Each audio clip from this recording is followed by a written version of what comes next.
सगळ्यांचे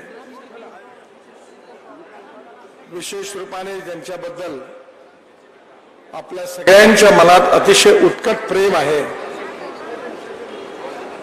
असे हाडाचे कार्यकर्ते आणि राजस्थानचे महामहिम राज्यपाल आदरणीय हरिभाऊ बारगळे,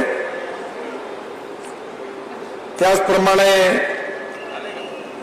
आपले सुधीरदास महाराज जी, अतुलजी, डॉक्टर भागवत कराड, आदरणीय राजेंद्र बाबू, विजयाताई, विवेक देशपांडे, राम भोगले, आमदार विक्रम काळे, प्रशांत बम, आदरणीय रमेश पतंगे, मंचावर उपस्थित सर्व सन्माननीय अतिथीगण आणि उपस्थित माझ्या बांधवांनो आणि बहिणींनो,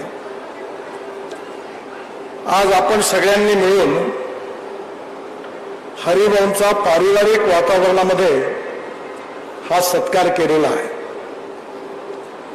हरिभाऊंच्या जीवनाच्या सुरुवातीपासून एक कर्मठ, कर्तव्यनिष्ठ और सेवेमध्ये तत्पर असणारा, अशी अतिशय सामान्य स्तरावर काम करणारा कार्यकर्ता म्हणून हरिभाऊंनी आपल्या जीवनाचा प्रवास सुरू केलेला आहे.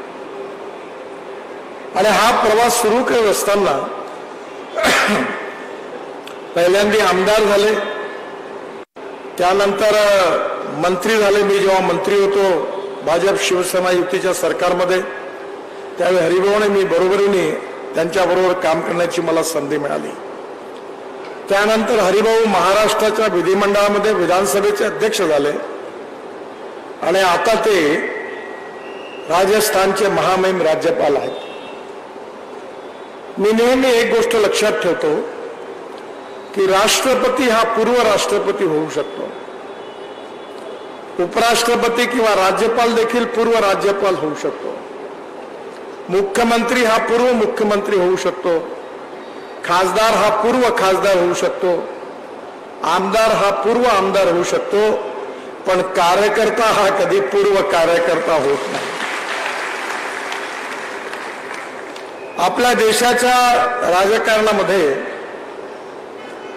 खऱ्या अर्थाने हरिभाऊंचा सत्कार करण्यामध्ये आमच्या सगळ्यांचा एक उद्देश होता आणि या ठिकाणी येताना मला याचा मनापासून आनंद होतोय की राजकारणामध्ये प्रश्न मतभिन्नतेचा नाही आहे.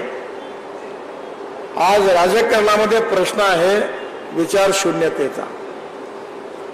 राजकारणाचा अर्थ समाजकारण, राष्ट्रकारण आणि विकासकारण असा आहे. आणि म्हणून आपल्याकडे आज प्रचलित राजकारणाची जी व्याख्या आहे त्याचा अर्थ असा आहे की राजकारण म्हणजे फक्त सत्ताकारण.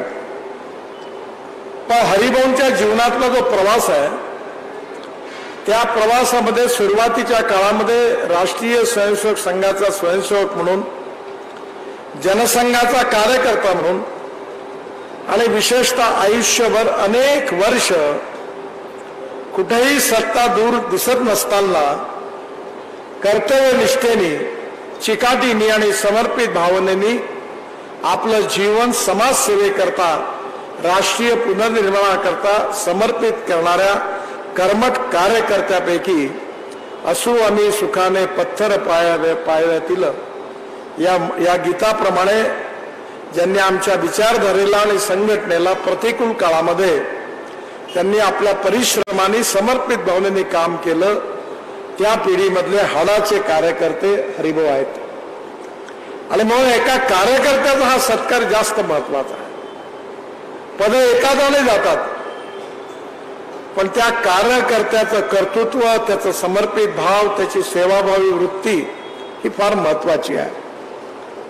मला विश्वास आहे की विशेषतः ज्या काळामध्ये हरिभाऊंनी आपल्या कार्याची सुरुवात केली त्यावेळी राष्ट्रीय स्वयंसेवक संघाचा स्वयंसेवक म्हणून काम करण्यामध्ये अनेक कठीणाईया होत्या. विशेषतः जनसंघाचं काम करत असताना विजय मिळण्याची सुतराम शक्यता नव्हती. त्यावेळी उपहास होता, अपमान होता, रिकॉग्निशन आणि रिस्पेक्ट तर मुळीच नव्हता. पण आपल्या विचाराकरता आनंदाने संघर्ष करत हरिभाऊ सारख्या कार्यकर्त्यांनी, रामभाऊ गावंडे पण या ठिकाणी आज आहेत, आणि आपल्या त्या काळामध्ये हे काम निष्ठेने केलं. अलुदस्तूर नावाच्या विद्वान विदुषी आहेत, त्यांनी एक सुंदर वाक्य सांगितलंय की नदीचा प्रवाह जेव्हा वाहतो तेव्हा काडी कचरा जो असतो, मेलेला मासा असतो, तो प्रवाहाच्या बरोबर वाहत जातो. पण जिवंत माशाचं हे वैशिष्ट्य असतं की तो नेहमी प्रवाहाच्या विरुद्ध पोहत असतो. हेच त्याच्या जिंदादिलीचं लक्षण असतं. आणि आयुष्यभर आपल्या विचाराकरता, आपल्या तत्वाकरता प्रवाहाच्या विरुद्ध काम करणं हे फार कठीण आहे. हे सहज शक्य नाही आहे.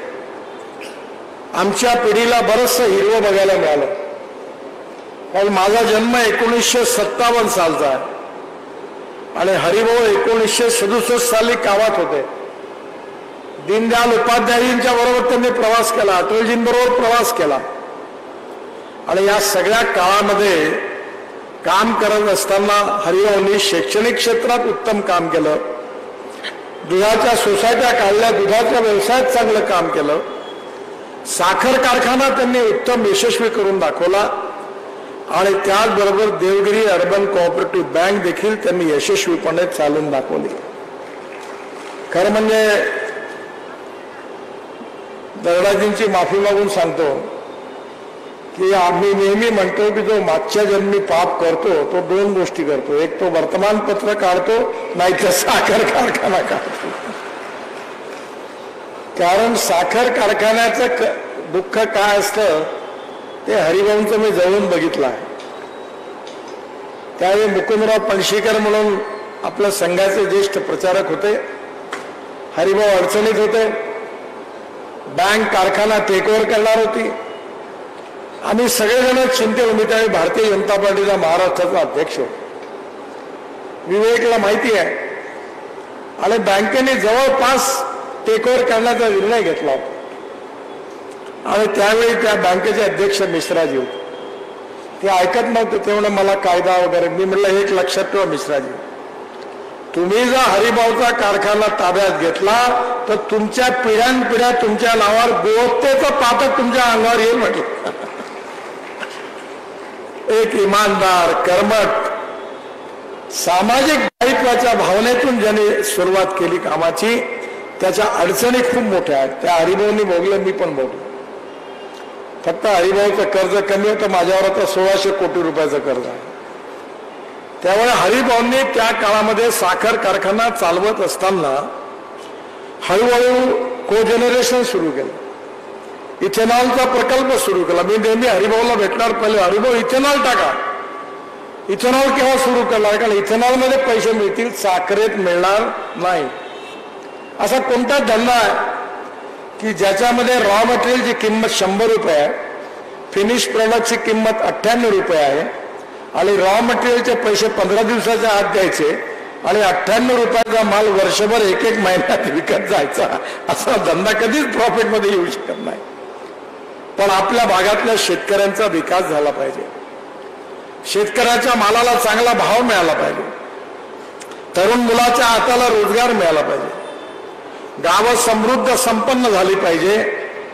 या भावनेने झपाटलेल्या हरिभाऊंसारख्या नेत्यांनी आपल्या जीवनामध्ये शेतकऱ्यांच्या कल्याणाकरता कारखाना काढला. सर्वसामान्य माणसाच्या कल्याणाकरता बँक सुरू केली आणि हे सगळं करत असताना त्यांनी अनेक कष्ट सहन केले. आज दोन गोष्टी विशेष महत्वाच्या आहेत. एक म्हणजे कार्यकर्ता. जसं मगाशी मी वर्णन केलं, तो कार्यकर्ता, देव दुर्लभ कार्यकर्ता, हीच आमच्या पक्षाची सगळ्यात मोठी ताकद आहे. नेहमी अनेक लोक येतात, त्यांना मानाची सन्मानाची पदं मिळतात, महामंडळावर जातात, मंत्री होतात. पण अनेक वर्ष जो कार्यकर्ता काम करतो तो मानसेवा दंडाधिकारी पण बनायची त्याला संधी मिळत नाही. तरी पण तो घराच्या बाहेर निघून नारे देत बिचारा आनंदात काम करत असतो. तो कोणाकरता काम करतो? आज सत्ता दिसते आहे, त्यामुळे स्वाभाविकपणे आज उत्साह आहे, व्यवस्था आहे. पण ज्यावेळी सत्ता नव्हती त्यावेळी हा कार्यकर्ता अतिशय प्रतिकूल परिस्थितीमध्ये पक्षाचं काम करत होता. त्याला अनेक कार्यकर्ते असे आहेत की ज्यांना पक्षात अनेक वर्ष काम करून काही मिळालं नाही, पण त्यांनी कधी तक्रार नाही केली. आनंदाने हे जे व्रत घेतलेला ते काम आपण केलं पाहिजे या भावनेने ते काम करत राहिले. त्यांना कधी सत्कार केलेला आवडत नाही. मला आठवतं हरिभाऊंना ज्यावेळी हा कार्यक्रम ठेवला तेव्हा माझ्याकडे विवेकालय सगळे सहकारी आले होते. त्यावेळी हरिभाऊ जेव्हा राजस्थानचे राज्यपाल झाले तर आम्हाला सगळ्यांना आनंदच होता. पण राज्यपाल म्हणून सत्कार करण्यापेक्षा 80 वर्ष सहस्त्रदर्शन एका कर्मठ कार्यकर्त्याचा जीवन प्रवास हा सर्वसामान्य कार्यकर्त्यासमोर असला पाहिजे की आमचा आदर्श कोणता आहे, आम्हाला कोणत्या प्रकारे काम करायचं आहे. आणि म्हणून आज त्या कर्मठ आदर्श कार्यकर्त्याचं जे वर्तन आहे, चाल चलन व्यवहार आणि चरित्र या बाबतीमध्ये आज आमच्या पिढी करता असं व्यक्तित्व म्हणजे हरिभाऊंचं नानांचं व्यक्तिमत्व आहे. आणि हे व्यक्तिमत्व लोकांसमोर यावं, कार्यकर्त्यांना समजावं आणि त्यांच्यासारखा विचार करणारा कार्यकर्ता निर्माण झाला पाहिजे, हे सगळ्यात महत्वाचं आहे. एका फिलॉसॉफरने सांगितलं की पर्स आणि पर्सन म्हणजे व्यक्ती आणि पैसा, याच्यामध्ये पर्सन म्हणजे व्यक्ती श्रेष्ठ आहे. आणि पर्सन आणि पार्टी म्हणजे व्यक्ती आणि संघटन, यात संघटन महत्वाचं आहे. आणि पार्टी आणि फिलॉसॉफी म्हणजे संघटन आणि विचारधारा, यामध्ये विचारधारा महत्वाची आहे. त्यामुळे आपल्या जीवनामध्ये राजकारण म्हणजे सत्ताकारण नाही आहे, तर समाजातल्या शोषित पीडित माणसाचा आपल्याला विकास करायचा आहे.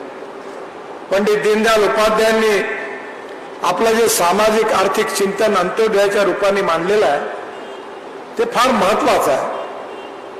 त्यांनी सांगितलं की या समाजातला तळागाळातला जो शेवटचा माणूस आहे, जो शोषित आहे, पीडित आहे, दलित आहे, जो सामाजिक आर्थिक शैक्षणिक दृष्टीने मागासलेला आहे, ज्या माणसाजवळ रोटी कपडा आणि मकान नाही आहे, त्या माणसाला ज्या दिवशी रोटी कपडा आणि मकान मिळेल, त्याचं आयुष्य सुखी होईल, त्याच दिवशी आपलं कार्य पूर्ण झालं असं आपण समजू.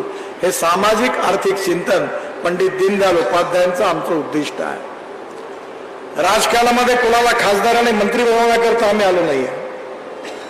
आम्हाला समाज बदलवायचा आहे, आम्हाला देशाला निर्माण करायचं आहे. आदरणीय प्रधानमंत्र्यांनी सांगितलं की $5 ट्रिलियन इकॉनॉमी झाली पाहिजे, आत्मनिर्भर भारत झाला पाहिजे. खऱ्या अर्थाने जगातली तिसरी महान आर्थिक शक्ती आपल्याला व्हायचं आहे. आणि हे व्हायचं असेल तर समाजाकरता, देशाकरता, गाव गरीब मजदूर शेतकऱ्याकरता निस्पृह निस्वार्थी भावनेनी काम करणारा कार्यकर्ता जेव्हा काम करेल तेव्हाच हे उद्दिष्ट पूर्ण होणार आहे. मला माहिती आहे की आज राजकारणात बऱ्याच गोष्टी चालतात. जातीपातीचं राजकारण चालतं, उच्च नीचतेचं, अस्पृश्यतेचं, सांप्रदायिकतेचं राजकारण चालतं. पण आम्ही सगळे एक आहोत. या समाजामधली छुआछूत, अस्पृश्यता, जातीयता, सामाजिक विषमता, आर्थिक विषमता आम्हाला समाप्त करायची आहे. आणि या समाजामध्ये महात्मा गांधींनी सांगितलं खऱ्या अर्थाने रामराज्य, आणि आम्ही छत्रपती शिवाजी महाराजांचे उपासक आहोत, ते आम्हाला सर्वोपरी आहेत. त्यांची शिवशाही आम्हाला आणायची आहे, हे आमचं उद्दिष्ट आहे. छत्रपती शिवाजी महाराजांनी कधी जातीपातीचं राजकारण नाही केलं. सर्व प्रकारचे त्यांच्याबरोबर त्यांच्या सैन्यात सगळ्या प्रकारचे लोक होते. आणि माझाही अनुभव आहे की आपल्या तत्वाला विचारायला कधी सोडायचं नाही. मी लोकसभेत उभा होतो आणि मला 50,000 लोकांसोबत मी सांगितलं मी जातपात पाळत नाही, पाळणार नाही. जो करेगा जात की बात उसको कसके मारूंगा लात, पब्लिकली सांगितलं. मला काही फरक नाही पडला. सगळ्या जात पंथ धर्म भाषांनी मला मतदान केलं. या समाजामध्ये आम्ही एक आहोत. अलग भाषा, अलग वेश, फिर भी हमारा एक देश. आमचा राष्ट्रवाद आमचा आत्मा आहे. हे राष्ट्र आम्हाला सर्वोपरी आहे. या समाजातला दरिद्री नारायण आमच्याकरता परमेश्वर आहे. या समाजाला मला पुढे न्यायचं आहे. उच्च नीचतेचा भाव, जातीय वाद, सांप्रदायिकता, अस्पृश्यता समूळ नष्ट करायची आहे. आणि त्याकरता या समाजामध्ये, राजकारणामध्ये मी समाजकारण म्हणून, राष्ट्रकारण म्हणून, विकासकारण म्हणून मी काम करत नाही. एका सुंदर संस्कृत सुभाषित आहे. त्या संस्कृत सुभाषितामध्ये त्याचा अर्थ असा आहे की सूर्य ज्यावेळी सूर्याचा अस्ताला जाईल, चंद्राचा प्रकाश नाहीसा होईल, तारे सगळे समाप्त होतील, त्यावेळी सगळीकडे अंधार पसरेल. पण त्यावेळी एक छोटी पंटी दिवनाल ती असं म्हणते की अंधार किती असू दे, पण मी छोटीशी पंटी आपली वात प्रज्वलित करून समाजाला उजेड देण्याचं काम अखंडपणे आणि निरपेक्षपणे मी करत राहीन, परिणामाची चिंता न करता. तसा हरिभाऊंनी त्या पंक्तीसारखं आपलं आयुष्य एका दिशेने, एका विचाराने, निष्ठेने, कर्तव्यनिष्ठेने, चिकाटीने, समर्पित भावनेने समाजाच्या सेवेकरता समर्पित केलं. आणि ते करत असताना खऱ्या अर्थाचं जे राजकारण आहे ते त्यांनी केलं. आजकाल ज्याला पॉवर पॉलिटिक्स म्हणतात, सत्ताकारण म्हणतात, ते नाही आहे. दत्तोपंत ठेंगडीजी नेहमी एक गोष्ट सांगायचे. ते म्हणायचे की every politician thinks about his next election and every socio economic reformer thinks from century to century. ज्यांना सामाजिक आर्थिक परिवर्तन करायचं आहे, ज्यांना राष्ट्रीय पुनर्निर्माण करायचं आहे, त्यांना समाजामध्ये सोशो इकॉनॉमिक ट्रान्सफॉर्मेशन करायचं आहे, ते काम अनेक वर्ष चालणार आहे. आणि त्याकरता अनेक कार्यकर्ते, अगणित कार्यकर्त्यांचे परिश्रम, मेहनत त्याकरता लागणार आहे. आणि ते उद्दिष्ट पूर्ण करण्याकरता आपल्या जीवनामध्ये ते उद्दिष्ट, त्या विचाराला सर्वोच्च प्राथमिकता देऊन, त्या कन्व्हिक्शनला आपल्या जीवनाचा भाग बनवून एक कर्मठ कार्यकर्ता म्हणून हरिभाऊंनी आपल्या जीवनामध्ये जे कार्य केलं त्यातून त्यांना आपोआप पद मिळायला लागली. मला माहिती आहे की आमच्या विचार परिवारामध्ये सत्कार होत नाही. मी एकदा महानगरपालिकेत गेलो, मला 45 वर्षापासून अनुभव आहे. मला तुमच्याकडे आल्यावर मोठा संकोचल्यासारखं होतं. आमच्याकडे विमानतळावर कोणी स्वागतालाच नाहीत माझ्या, कोणी गळ्यात हारच नाही घालत. जिल्हा परिषद अध्यक्ष पार्टीचा, महापौर पार्टीचा, आमदार पार्टीचे कधी कोणी येत नाही. आणि एखादा चुकून आला तर मी म्हणतो माझा कुत्रा देखील माझ्या स्वागताला आलेला चालणार नाही. आजकाल माझं नशीब असं, कुत्रा मात्र रेग्युलर येतो. मी येण्याच्या आधी तो फिरून जातो, तो यायला लागतो. कारण साधी राहणी हा आमचा संस्कार आहे. आमच्यासारख्या छोट्या कार्यकर्त्यांसमोर जे आदर्श होते, प्रल्हादजी अभ्यंकर इथले होते, आपण सगळे त्यांचं व्यक्तिमत्व आठवा. वसंतराव भागवतांचा उल्लेख झाला, त्यांचं व्यक्तिमत्व आठवा. प्रमोद महाजन, गोपीनाथ मुंडे यांच्या नेतृत्वाखाली हरिभाऊंना, मला दोघांनाही काम करायला मिळालं. किती कठीण काळ होता. विदर्भामध्ये, मराठवाड्यामध्ये काम करत असताना कठीण काळ होता. मी माझ्या आयुष्यातले 20 वर्ष विदर्भातल्या गावागावात फिरत होतो. आणि जेव्हा सभा व्हायची तेव्हा लोक गोटे मारायचे, पळून लावायचे. 77 साली इमर्जन्सीच्या वेळी नंतर जनता पार्टीचा मी लाऊडस्पीकरवर अनाउन्समेंट करायला फिरायचो, तर माझा ज्या ऑटोरिक्षात बसायचो तो ऑटोरिक्षा लोकांनी जाऊन टाकला. मी शेवटी निघून गेलो जीव वाचवायला. आणि आज त्या ठिकाणी जातो तेव्हा 20-20 हजार, 15-15 हजार लोक येतात. तेव्हा क्षणभर वाटतं की आपली लोकप्रियता खूप वाढली आहे. आता आपल्याला लोक विचारायला लागले, पण ती आमची लोकप्रियता नाही आहे. या विचाराकरता हरिभाऊ सारख्या हजारो, लाखो, करोडो कार्यकर्त्यांनी आपलं जीवन पणावर लावलं, डावावर लावलं, उपहास, अपमान सहन केला, पण आपल्या विचारधारेशी कटिबद्धता ठेवली आणि एक तत्वनिष्ठ कार्यकर्ते म्हणून जीवन जगले. त्या असंख्य कार्यकर्त्याच्या परिश्रमातून, श्रमातून, बलिदानातून आज आम्हाला हा दिवस पाहायला मिळाला. आज मोदीजी प्रधानमंत्री झाले, माझ्यासारखे कार्यकर्ते मंत्री झाले.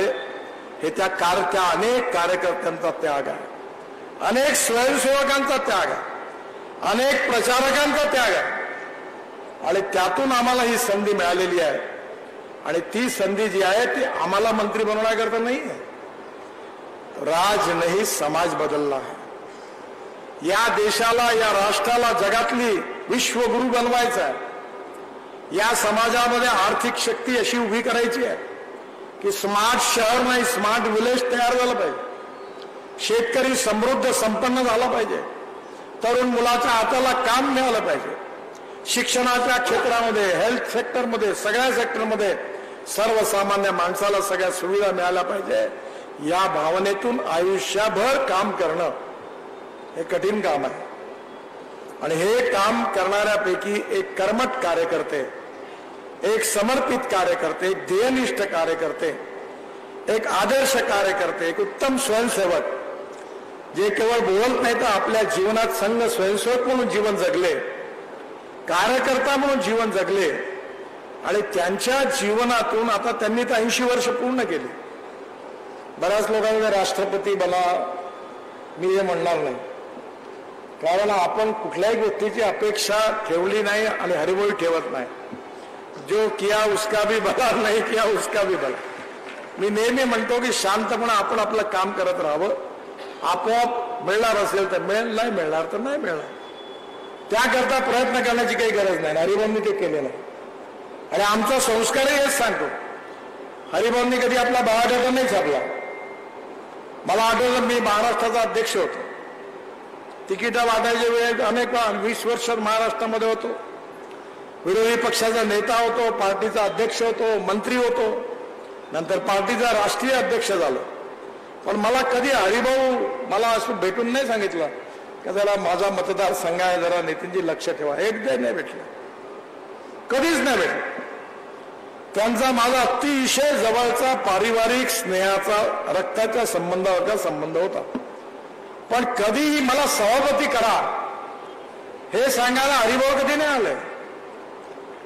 हा पार्टीने मिळून निर्णय केला की यावेळी सभापतीच्या ज्येष्ठ पदाकरता योग्य कोणी असेल तर हरिभाऊ.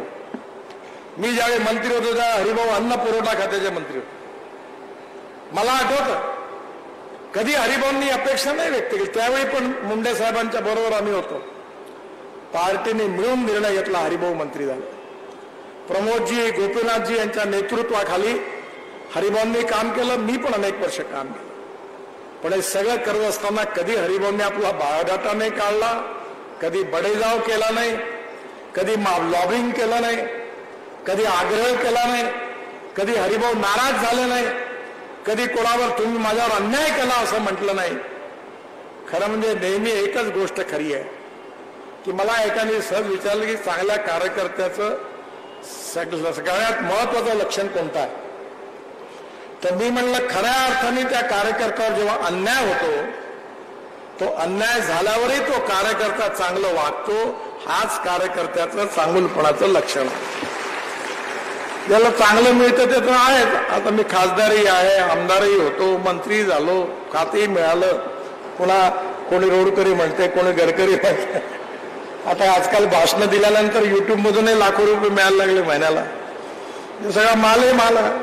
आणि तेव्हा धाब्यावर मी अरविंद शहापूरकर कुठेतरी झोपायचो, एखाद्या हॉटेलमधले 2 समोसे 1 वाजता खायचो आणि नाही तर त्याच त्याच्यावर झोपायचो आणि पुढे स्कूटरवर 200-200 किलोमीटर जायचो. पण आज तो काळातला तो कार्यकर्ता आहे ज्याने आमच्या समोर जो काम करतो तो तसाच होता. आणि त्या कार्यकर्त्याच्या मालकीत हरिभाऊ आमदार झाले, हरिभाऊ सभापती झाले, हरिभाऊ बँकेचे चेअरमन झाले, हरिभाऊ कारखान्याचे चेअरमन झाले, सभापती झाले, आता राज्यपाल झाले. सगळी पदं मोठी आहेत, महामहिम. पण या सगळ्यापेक्षा सगळ्यात मोठं पद आहे की आयुष्यात तत्वाकरता, विचाराकरता समर्पित भावनेने काम करणारा इमानदार आणि कर्मठ कार्यकर्ता. आणि हा त्या कार्यकर्त्याचा सत्कार आहे. आणि म्हणून हा सत्कार करण्याच्या मागे त्यांचं जे व्यक्तित्व आहे, कर्तृत्व आहे, नेतृत्व आहे, जे समर्पित भाव आहे, जी विचारनिष्ठा आहे, जी ध्येयनिष्ठा आहे, ती पुन्हा एकदा आमच्या सगळ्या सारख्या कार्यकर्त्यांसोबत पुन्हा एकदा यावी आणि त्यांच्या जीवनातून त्यांनी केलेलं कार्य करत असताना आपण पण त्यांच्यासारखं काम केलं पाहिजे, हा भाव आपल्या कार्यकर्त्याच्या मनात जागृत व्हावा, या दृष्टीने आपण हरिभाऊंना तयार करून हा सत्कार केला. आणि म्हणून हा सत्कार एका आदर्श कार्यकर्त्याचा सत्कार आहे. मला अतिशय आनंद आहे. आज माझ्या मुलाचं आताच मुंबईमध्ये एक महत्वाचं मोठं ऑपरेशन होतं. मला पत्नीने सांगितलं की तुम्ही ऑपरेशनच्या वेळी मुंबईत राहायला पाहिजे. मी म्हटलं बरोबर आहे, पण मी जातो आणि लगेच येतो, कारण आज मी ज्या कार्यक्रमाकरता चाललो आहे त्यांनी आयुष्यभर आमच्या पक्षाकरता विचाराकरता एक काम केलं, त्या कार्यकर्त्यांच्या सत्काराकरता झालं. राज्यपालाचा वगैरे आहे, मामाला त्याचा मान सन्मान माहिती आहे, प्रोटोकॉल माहिती आहे. हे प्रोटोकॉल वगैरे तुम्ही लक्षात ठेवा. हे कुत्रे गित्रे केव्हा, जोपर्यंत आमच्याजवळ मंत्री आहे. आणि जसं मंत्रीपद गेलं तर सिक्युरिटी कुठे गेली, कुत्रा कुठे गेला, गाडी कुठे गेली, हे सगळं टेम्पररी आहे. पण कार्यकर्त्याचं तुमचं प्रेम जे आहे ते परमनंट आहे. आणि हाच कार्यकर्ता आपली ताकद आणि शक्ती आहे. त्या अशा कर्मठ कार्यकर्त्याचा आपण सगळ्यांनी सत्कार केला. हरिभाऊंनी 80 वर्ष पूर्ण केली. मला विश्वास आहे की जरूर 100 वर्ष ते पूर्ण करतील. आणि या 100 वर्ष पूर्ण करत असताना आयुष्यातली 80 वर्ष ज्याप्रमाणे त्यांनी शेतकरी, शेतमजूर, समाज, गोर गरीब सगळ्यांकरता समर्पित भावनेने, स्वतः करता नाही. आपली संस्कृती नेहमी हे सांगते की विश्वाचं कल्याण झालं पाहिजे. असं नाही म्हणत मेरा कल्याण पहिले करो, फिर मेरे पत्नी का करो, फिर मेरे बेटे का करो, फिर मेरे चमचों का करो, फिर मेरे ड्राइवर को करो, तिकीट देना है तो उनको दो. हा धंदा नाही आपल्याकडे. आपल्याकडे कार्यकर्ता महत्वाचा. आणि मग असा कार्यकर्ता, दैव दुर्लभ कार्यकर्ता हरिभाऊच्या रूपाने आम्हाला सगळ्यांना मार्गदर्शन करण्याकरता लाभला, हे आमचं परम भाग्य आहे. हरिभाऊ असंच काम 100 वर्षपर्यंत समाजसेवेचं आणि समाजकारणाचं, मी राजकारण नाही म्हणत आहे, समाजकारण, राष्ट्रकारण, विकासकारण, बृहत्तर राजनीती, लोकनीती आणि धर्मनीती हे वेगळं आहे. आणि जे सत्ता कारण आहे ते वेगळं आहे. ते मी तुम्हाला समजून सांगायची गरज नाही, ते आहे समोर. गंगा गे गंगादास, यमुना गे यमुनादास, पाणी तेरा रंग कैसा जिसमें मिलाव वैसा. मी एकदा आमच्या नागपूर अधिवेशन आटपलं मुंबईचं, की एक बंडेरा स्टेशन लागायचं आणि तिथे एक शारदा उद्योग मंदिरचा चहाचा स्टॉल होता. सकाळी पोहोचायची गाडी. मी नाव नाही सांगत. एक नेते होते, ते महिन्याला हारच विकत घ्यायचे आणि रोज सकाळी 6 वाजता मेल विदर्भ आली का प्रत्येकाच्या गळ्यात हार घालते. मोठे नेते होते. आणि नंतर मग राज्य बदललं, त्यांनी पार्टी सोडली. मग मी त्यांना आता कसं काय हार टाकणार, त्यांना कार्यक्रम चालू आहे म्हणे आपला, आपल्याला काही मिळो का न मिळो म्हणे, पण प्रयत्न चालू आहेत म्हणे. जेव्हा सकाळी येतो तेव्हा हार टाकायला जातो. असे कार्यकर्ते नाही. हरिभाऊ आपल्या जीवनामध्ये खरोखर एक वेगळेपण त्यांनी जे आपल्या सगळ्यांसमोर त्यांच्या व्यवहारातून दाखवलं, ते आमच्याकरता प्रेरणा आहे. आणि अशीच प्रेरणा आम्हा सर्व कार्यकर्ता त्यांच्यापासून मिळावं. त्यांचं वय आमच्या सगळ्यांपेक्षा मोठं आहे आणि त्यामुळे स्वाभाविकपणे आमच्या सगळ्यांच्या आयुष्यामध्ये त्यांच्यापासून शिकण्याची संधी मिळो. आणि असे दैव दुर्लभ कार्यकर्त्यांची संख्या आपल्या विचार परिवारात, पार्टीत मोठ्या संख्येने वाढली पाहिजे. आणि या निमित्ताने हरिभाऊंना हे सगळं निर्माण करण्याकरता, ही सेवा करण्याकरता परमेश्वरांनी दीर्घायुष्य द्यावं अशी ईश्वरचरणी प्रार्थना करतो. त्यांचं मनापासून अभिनंदन करतो आणि माझं भाषण संपवतो. धन्यवाद. आजच्या अत्यंत आनंदाच्या आणि तितक्याच महत्वाच्या प्रसंगी आपण आपल्या